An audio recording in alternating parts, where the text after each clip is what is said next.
Hey man, it's open weekend. My name is Tony. Well, it's Friday. Time to get to the movie theaters and talk to people. Right out of the theater feedback coming up next for the new horror film Leviticus. You're very close to a out of the theater review. Please stick around. You're even closer to a bashing of Dopeticus. David Zaslav, CEO of Warner Brothers, man. You're useless. I'll see you at the theater. Where do I start with him? And where do I end?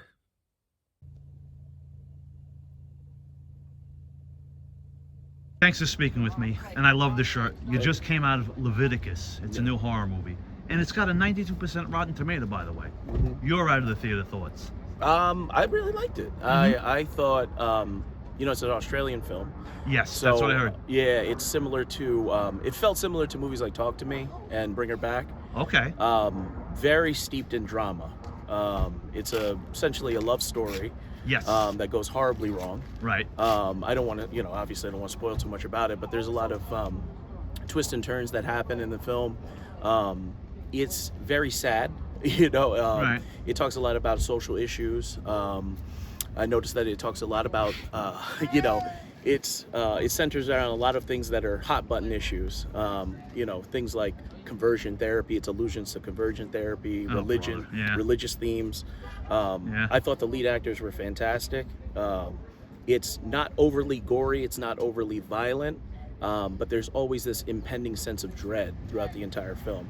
That there's not a lot of jump scares, not a lot of things like that, but it makes you really think about like how we treat each other, how people treat each other in society, how essentially how we view other people that are different from us. And it wasn't necessarily scary in that sense, but it made you think. It made you think about introspectively about things like that, relationships, things of that nature. It was pretty short too. It was only 88 minutes, which was you caught that. yeah, Yeah. which was interesting. But it did feel lived in. The entire town that they're in. It's a desolate town.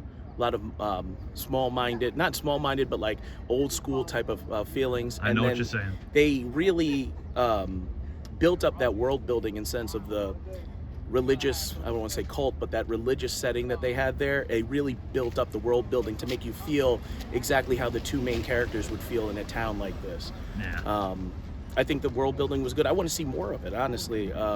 It feels like a Filippo Brothers film, like almost like a rough draft of Talk to Me or a rough draft of Bring Her Back. And for me, I like films that are drama first, but also seeped in horror. And I like movies that make you actually feel something. So by the end of the film, obviously no spoilers, but by the end of the film, you really do feel for the characters. You feel like what they went through, and everything like that. I like the rules that they set up. Feel similar to movies like It Follows. I like the rules that they set up with the impending entity. I enjoy the resolution to it. And it really, it's a movie that you have to sit on for a little bit, that I would think about. I'm just gonna, stew on it a Process it, because there's a lot of thoughts, a lot of themes in that film that I really enjoy. And I don't think a lot of movies, especially horror movies, explore that, but the horror movie setting is one of the best places to really dig into kind of these issues that you wouldn't normally see in like a traditional drama or even like a comedy or an action film. So Right. They put some heart into it. yeah, they put a lot of heart, a lot of thought, and it feels like this was really special to the person that made it, that created it. Well, Right. I hope it finds its audience. I Yeah, hope it I do doesn't too. just drop under the radar. Yeah. I don't want to keep you. Yeah. It's hot. Thanks so much. I'm glad I caught you Yeah. because a lot of other people didn't want to talk. Oh, And- no and problem. thank you yeah. for doing that. I always talk about horror movies. That's my thing. So I need to see you here every weekend. yeah. Have a good one, man. You Thank too. you. Thank you. And there it is, right out of the theater feedback for the new horror film Leviticus. Thank you, sir, for the perfect review. Thank you. Seriously, I don't think anyone else could have done it as good as you. That was an articulate, well thought out. It's great when I meet someone who knows what they're talking about. So I won't go on and on all day, but thank you. And to you watching at home, I hope you enjoyed it.